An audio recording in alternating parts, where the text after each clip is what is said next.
"Don't touch my son!" The doctor shouted, but the new nurse answered back and changed everything. Dr. Harrison Miller was losing his emotional control with every passing hour. His authority as head of pediatrics at Clearwater General Hospital in Chicago had never been questioned. But now he watched his world fall apart as his 6-year-old son wasted away in a hospital bed with no treatment having any effect. That was when that new nurse dared to interfere with his work. Jasmine Brooks, only 24 years old with 3 weeks of experience, had approached the bed where little Caleb was admitted and suggested something that made the doctor's blood boil. "Doctor, with all due respect, but have you considered the possibility it might be a food allergy?" Jasmine said, holding the chart with trembling hands. Harrison turned like a hurricane. His brown eyes blazed with indignation as he pointed his finger at the young woman. "Don't touch my son," he shouted, his voice echoing through the hallways.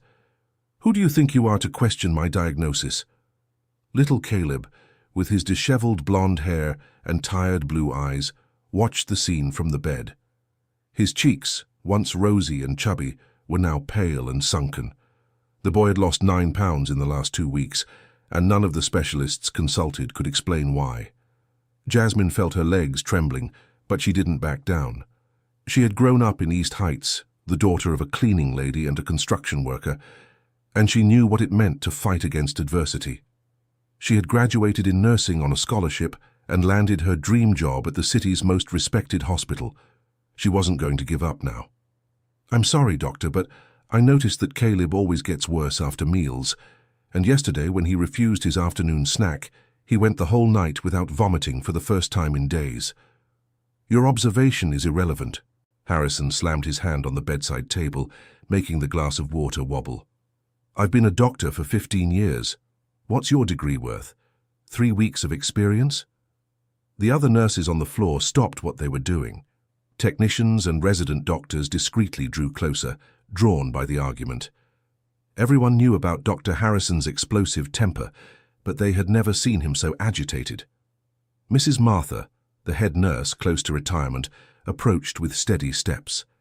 Her 62 years of age and 40 years of experience gave her the authority to intervene in any situation. "Dr. Harrison, please, let's talk calmly," she said, placing her hand on the doctor's arm. "There's nothing to talk about, Martha." Harrison pulled away. "This girl is questioning my work, my competence, my love for my own son." Jasmine swallowed hard. Her grandmother always said the truth hurts, but it has to be spoken. She looked at Caleb, who was staring at her with curiosity, and found the strength to continue. "Doctor, I just want to help. Caleb is a beautiful and intelligent child. I talked to him last night during my shift. He told me he feels sick every time he eats the cookies that your mother brings from home." The silence that followed was deafening. Harrison felt as if he had been punched in the stomach. The chocolate chip cookies were Caleb's favorites. His wife, Eleanor, made a point of bringing a special batch every day, even while working as a lawyer at a busy firm. "My son," Harrison murmured, looking at Caleb. "Is that true?" The boy nodded timidly, his eyes filled with tears. "I didn't want to make Mommy sad, Daddy. She's so happy when I eat the cookies she makes." Harrison felt his legs go weak.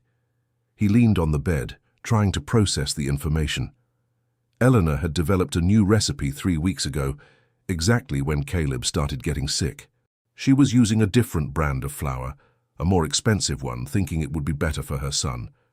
Dear listener, if you're enjoying the story, go ahead and leave a like and especially subscribe to the channel. It really helps those of us just starting out. Now continuing, "We need to run allergy tests immediately," said Harrison, his voice now lower, almost a whisper. Jasmine breathed a sigh of relief, but she knew the battle was just beginning. She approached the bed and gently caressed Caleb's forehead. "You're going to be okay, little one. Daddy's going to find out what's happening." In the following hours, Harrison ordered a full battery of allergy tests. Jasmine stayed by Caleb's side throughout the process, telling stories from her childhood in East Heights to distract him during the blood draws. "You know, Caleb, when I was as tiny as you, my grandma used to tell me stories about brave princes. But the real princes are like you who bear needle pricks without crying. Caleb smiled for the first time in weeks. His smile lit up his pale face and made Harrison's heart tighten with emotion and guilt. Eleanor arrived at the hospital in the late afternoon, bringing as always a batch of homemade cookies. She was an elegant woman in her mid-30s with brown hair always neatly styled, even after a full day of work at the law firm. "How is he today?" she asked, kissing her son's forehead. Harrison pulled her into a private corner of the room. "Eleanor, we need to talk. The tests indicated a severe gluten allergy. Caleb has celiac disease." Eleanor's face went pale. The bag of cookies slipped from her hands, scattering across the floor. "But I made those cookies with so much love.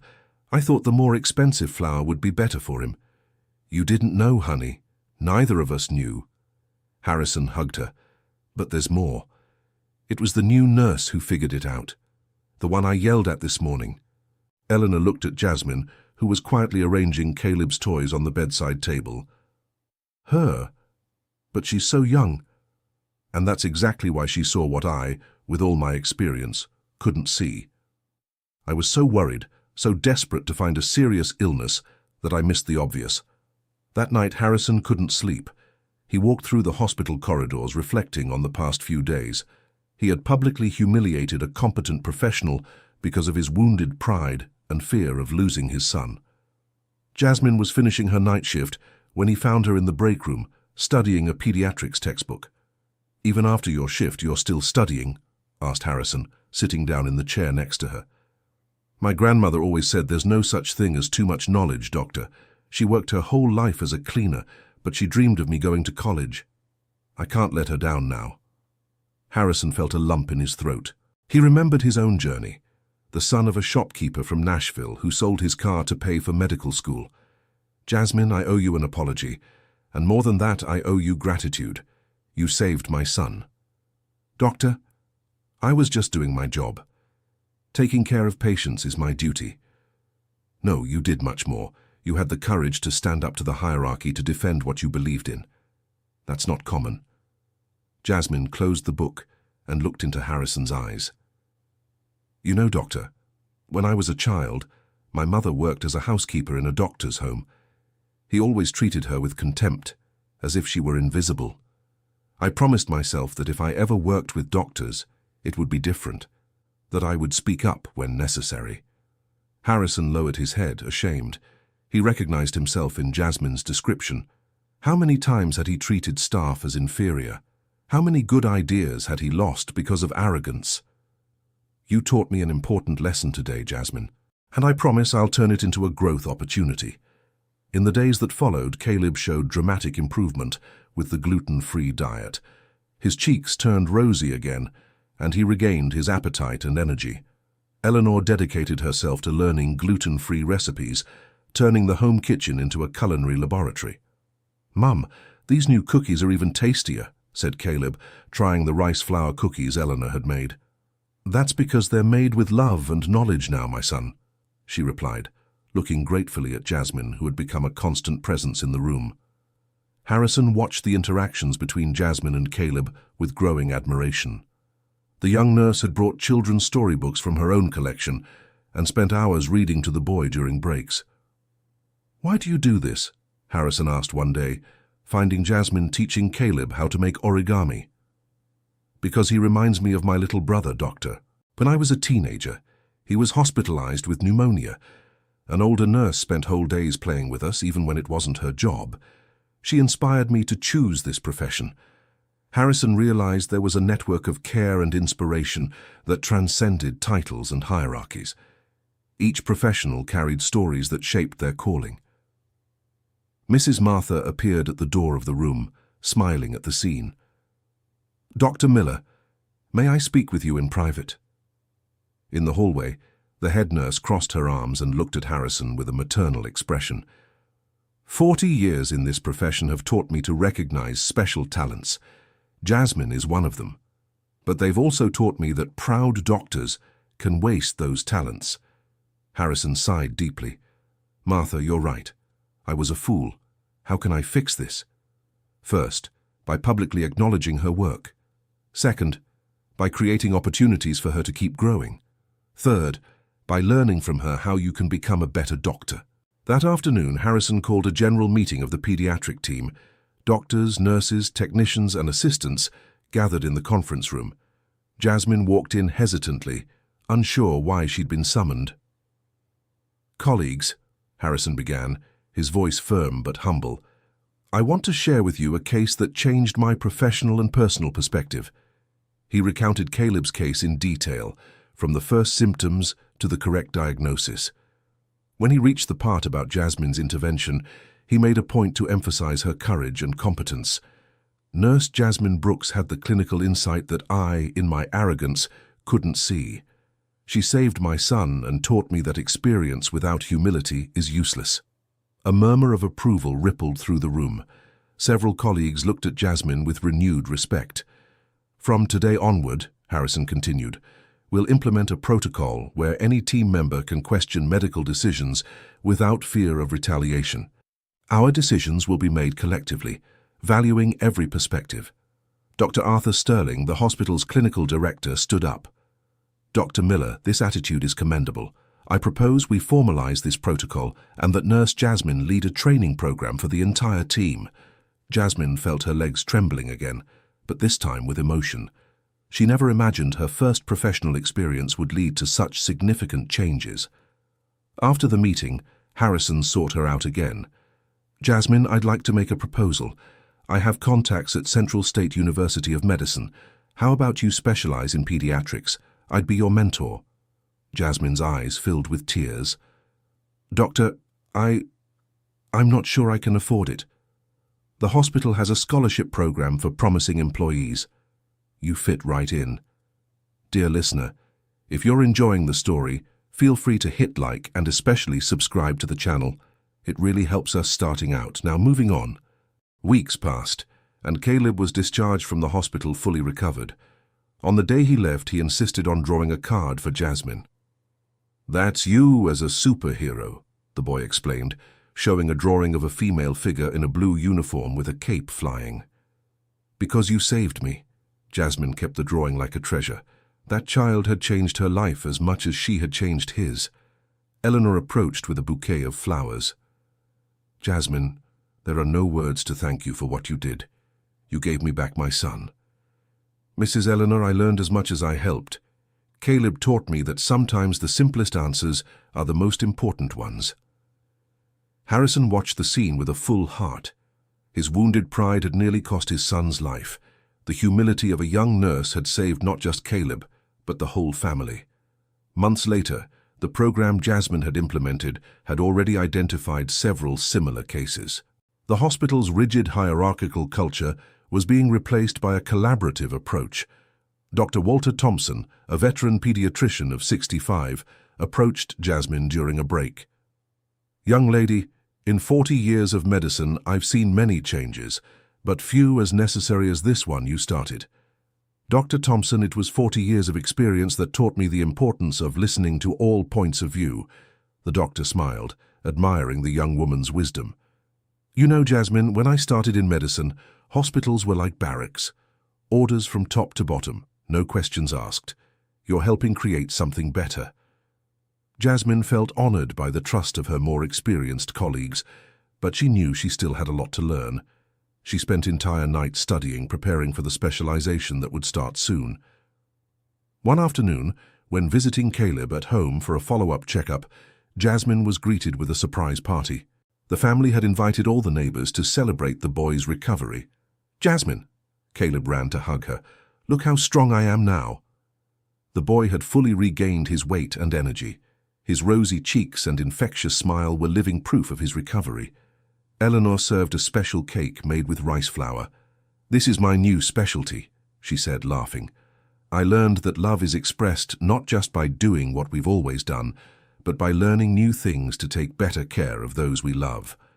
Harrison, watching the party, reflected on the changes in his own life. He had started giving lectures on the importance of multidisciplinary communication in hospitals. His personal experience touched other doctors in a unique way. "You know, Jasmine," he said, approaching her in the garden, "before all this, I thought being a good doctor meant having all the answers. Now I know it means asking the right questions and listening to the answers. wherever they come from. Dr.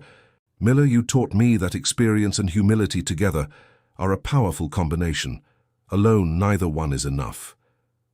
The conversation was interrupted by Caleb, who came running with a hand-drawn invitation. Jasmine, will you come to my birthday party next week? Mum is going to make a gluten-free chocolate cake. Of course I will, Caleb. I wouldn't miss it for the world. Caleb's birthday party became a milestone. Besides family and friends, several colleagues from the hospital were present. The celebration represented not just another year in the boy's life, but the birth of a new era of professional collaboration.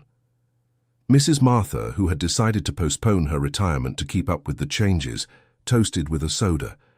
To the new generation of healthcare professionals, who teaches us that knowledge flows in all directions. The toast was met with enthusiastic applause.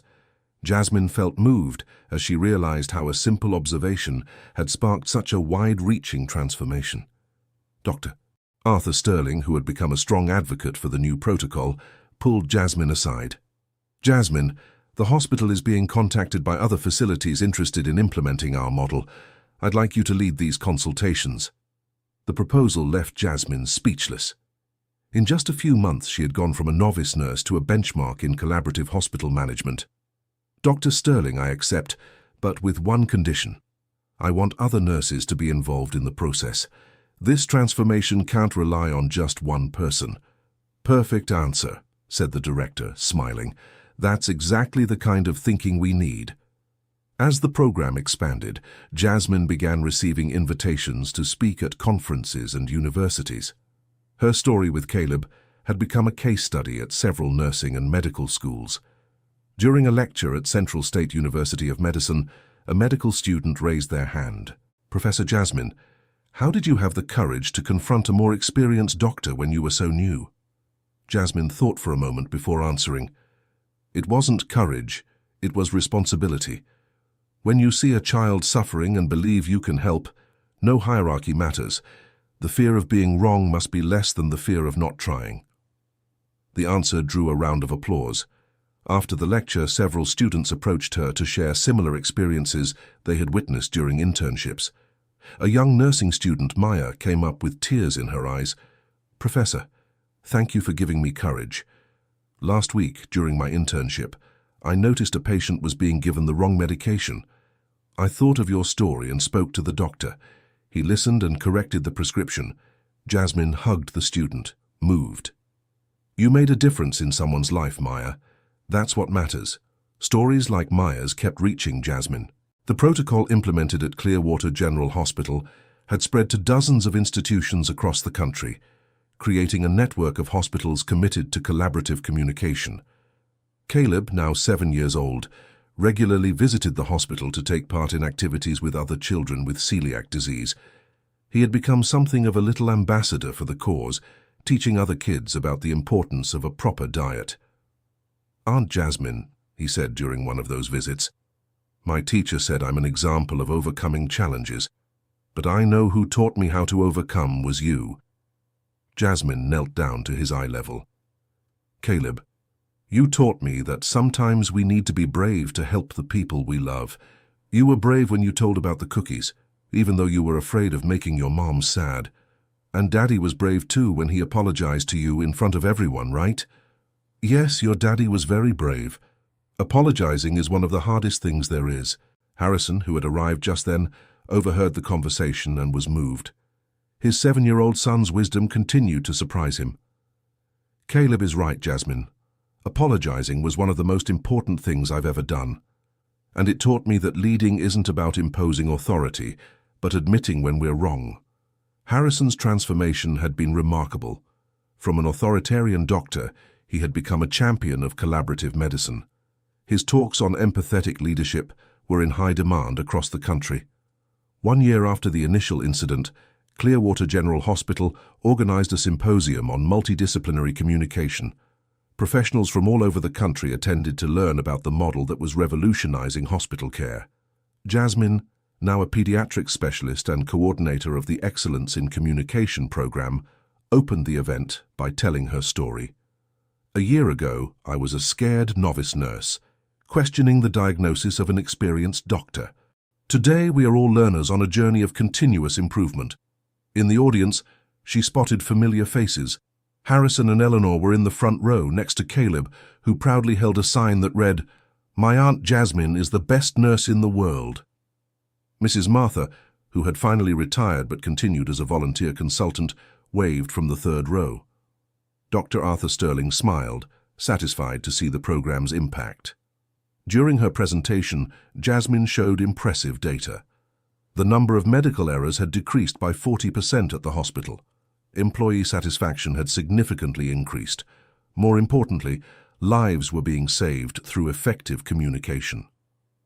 "Our protocol is based on 3 simple principles," Jasmine explained. "Every observation is valid, every question is welcome, and every mistake is an opportunity to learn." After the symposium, a veteran doctor from New York City approached Jasmine. "Doctor, I've worked for 30 years and seen many management models, but I've never seen one that values the human being so much. How did you achieve such a deep cultural change?" Jasmine smiled, remembering her own journey. "Doctor, the change began when we stopped seeing hierarchy as authority and started seeing it as responsibility. Each person has a role in taking care of the other, regardless of their position." The answer deeply moved the doctor, who returned to New York City determined to implement similar changes in her hospital. Dear listener, if you're enjoying the story, feel free to hit like and especially subscribe to the channel. It really helps us beginners. Now continuing. 2 years after Caleb's case, Jasmine received an unexpected invitation. The National Health Bureau wanted her to lead a national hospital humanization program. Harrison was the first to congratulate her when he heard the news. "Jasmine, you deserve this recognition. Your vision is going to transform healthcare across the country." "Dr. Miller, I only accept on one condition. I want to assemble a multidisciplinary team, doctors, nurses, technicians, psychologists, social workers, all together." "You never stop surprising, do you?" Harrison laughed. "Of course I do, and I would like to be part of that team." Harrison's offer deeply moved Jasmine. The doctor, who had once yelled at her now, wanted to work by her side on a national project. "It will be an honor to have you on the team, Doctor. Your experience and personal transformation are powerful examples." Caleb, now 8 years old, had become an outgoing and healthy child. He participated in support groups for children with dietary restrictions and helped raise awareness about celiac disease in other families. "Aunt Jasmine," he said during a visit, "my mum said you're going to work in Washington, D.C. Does that mean I won't see you anymore?" Jasmine knelt down and hugged the boy. "Caleb, I will always be part of your life. And you will always be part of mine. You taught me to be brave, remember? But I'm going to miss you." "Me too, my love. But now I'm going to help other kids like you. And whenever I'm in Chicago, I'll come visit you." Eleanor approached with teary eyes. "Jasmine, we have no words to thank you for everything you've done for our family. You saved Caleb, transformed Harrison, and taught us that true love is the one that adapts to the needs of those we love." The farewell at the hospital was emotional. Colleagues from all departments gathered to honor Jasmine. Mrs. Martha, despite being retired, made a point of being there. "Child," said the veteran nurse, her voice choked with emotion, "in 40 years of practice, I've never seen anyone bring about such positive changes in such a short time. You honor our profession." Dr. Arthur Sterling gave an emotional speech about the legacy Jasmine left at the hospital. "Nurse Jasmine taught us that technical excellence without humanity is useless, but humanity without the courage to act is ineffective. She managed to unite the two things perfectly." Jasmine could barely hold back her tears. She looked at all those people who had become her professional family and felt proud of the journey she had taken. "Thank you all for allowing me to grow in this special place. I take with me not only technical knowledge, but also the certainty that teamwork can transform lives." In Washington, D.C., Jasmine assembled her multidisciplinary team. Harrison was one of the first to join the project, bringing his experience in pediatrics and his transformed perspective on leadership. The national program began with a pilot project in 10 hospitals in different regions of the country. The initial results were promising, replicating the success achieved at Clearwater General Hospital. During a video conference with the pilot hospital teams, Jasmine was moved to hear stories similar to her own. A nurse from Atlanta told how she had identified a medication error that had gone unnoticed by doctors. A nursing technician from Seattle reported how her suggestion had improved the comfort of ICU patients. "Each of you is writing a new page in the history of healthcare in this country," Jasmine said to the virtual team.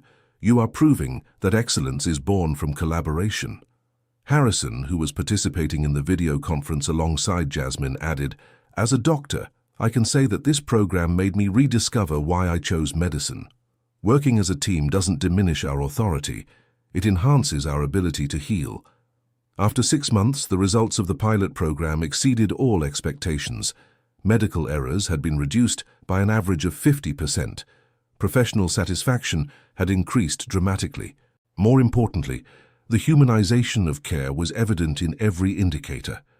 The director of the National Health Bureau called a press conference to announce the national expansion of the program. The program created by Dr. Jasmine Brooks's team represents a silent revolution in our healthcare system. We are implementing a new culture based on mutual respect and effective communication. Jasmine, standing next to the director, felt humble in the face of the recognition. She thought of her grandmother, who had passed away the previous year, but who had had time to see her granddaughter transform the profession she had always dreamed of for her. "Director," Jasmine said into the microphone, "this program isn't mine, it's ours. It belongs to every nurse, doctor, technician, psychologist who believed we can do better. It belongs to every patient who inspired us not to give up." Caleb and his family watched the press conference on TV in Chicago. The boy, now 9 years old, jumped for joy when he saw Jasmine on TV. "Daddy, Mommy, look! Aunt Jasmine is on TV!" he shouted excitedly. Harrison hugged his son, emotional. "Yes, Caleb, and it all started because you had the courage to tell the truth about the chocolate chip cookies. And because Aunt Jasmine had the courage to talk to you, Daddy." Eleanor smiled, stroking her son's hair. "And because Daddy had the courage to admit he was wrong and learn from her." The family had grown from the experience. Harrison became a more present and humble father.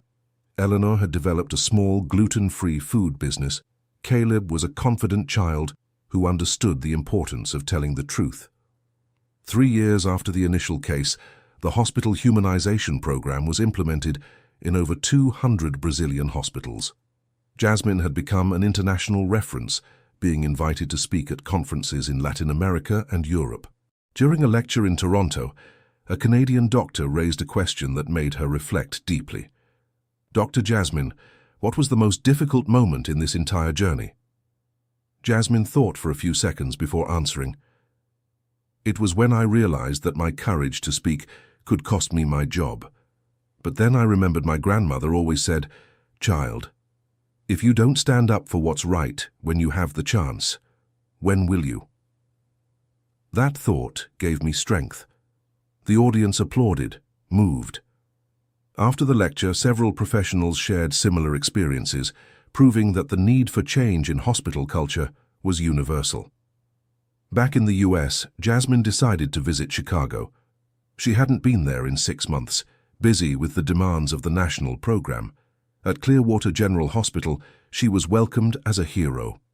The hallways were decorated with welcome banners. The team had organized a surprise party in her honor. "Jasmine!" Caleb ran to hug her as soon as she entered the hospital. He had grown considerably and was almost her height. "Caleb, you're so big and handsome." The boy smiled proudly. "Aunt Jasmine, I have a surprise for you."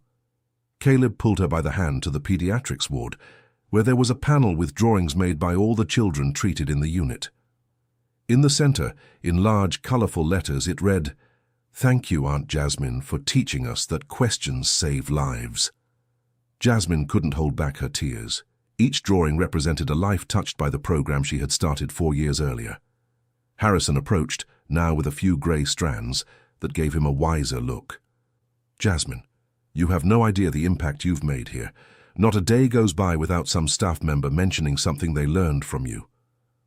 "Dr. Harrison, you taught me that real transformation happens when people believe in each other." Mrs. Martha appeared, leaning on an elegant cane. At 70 years old, she still had the same determined look as always. "Girl, I came especially to see you. Did you know we're now studied in universities? Our story became a success case." The party continued through the afternoon, with emotional testimonies from colleagues and patients. Jasmine realized how that experience had deeply marked the lives of everyone involved. During the evening, sitting in the hospital garden with Harrison and Caleb, Jasmine reflected on the journey. "You know, Dr. Harrison, sometimes I wonder what it would be like if I hadn't spoken up that day." "Don't think about that, Jasmine. The important thing is that you did speak, and you changed everything." Caleb, playing with a paper airplane, interrupted the conversation. "Aunt Jasmine, my teacher said, you're an example of how one person can change the world. Is that true?" Jasmine smiled, stroking the boy's hair. "Caleb, I didn't change the world. We changed our little piece of it. And when each person changes their piece, the whole world becomes better. Like the drawings on the panel? Everyone did their own, but together they looked beautiful." "Exactly like that, my love. Exactly like that." Harrison watched the interaction between Jasmine and Caleb with admiration. His son had grown up in an environment where questioning was encouraged, where different perspectives were valued. "Jasmine," said Harrison, "Caleb wants to study medicine when he grows up, but not just medicine. He also wants to study nursing to understand all sides of care." "What a fantastic idea," Jasmine perked up. "Professionals who understand multiple perspectives are exactly what we need." The next morning, before heading back to Washington, D.C., Jasmine took one last walk through the corridors of Clearwater General Hospital. Every corner held memories of the transformation she had witnessed and helped build. In the room where she had been humiliated years earlier, she found a plaque with the principles of the Collaborative Communication Program. Reading those words filled her with pride and responsibility. Dr. Arthur Sterling found her there, gazing at the plaque. "Jasmine, this hospital has never been the same since you were here, and it never will be again. You planted seeds that will keep growing for generations." "Dr. Arthur, I only did what any professional should do. I put the patient's well-being above my own comfort." "That's what you call only. To us, it was revolutionary." At the airport, Harrison, Eleanor, and Caleb came to say goodbye to Jasmine. The scene moved other passengers, who realized this was no ordinary farewell. "Aunt Jasmine," Caleb said, handing her a new drawing, "I drew you as a superhero again, because superheroes always come back to help those in need." Jasmine tucked the drawing into her heart and her luggage. "Caleb, whenever you need me, I'll be here. And remember, you're a superhero too. You had the courage to tell the truth when it was hard. Promise you'll keep helping other kids like you helped me?" "I promise, sweetheart. That's my mission." Back in Washington, D.C., Jasmine threw herself even more intensely into the national program. Results kept exceeding expectations, and international invitations came in regularly. During a meeting with the team, Harrison brought an innovative proposal. "Jasmine, how about we create a specific program to train professionals in collaborative communication, like a multidisciplinary residency?" The idea excited the entire team. It would be a way to institutionalize and perpetuate the principles they had discovered through experience. "Harrison, that's a brilliant idea. Imagine doctors, nurses, psychologists, social workers learning together from the start of their careers." The multidisciplinary residency program launched a year later, with Caleb as the child spokesperson for the awareness campaign. At 10 years old, he had become a little ambassador for effective communication in healthcare. During the launch, Caleb gave a statement that moved everyone. "When I was little and sick, Aunt Jasmine taught me that telling the truth can save lives. Now I know that doctors and nurses working together can save even more lives. So when I grow up, I want to study both." Watching the statement, Jasmine felt the circle had closed. The boy she had helped heal was now inspiring a new generation of professionals.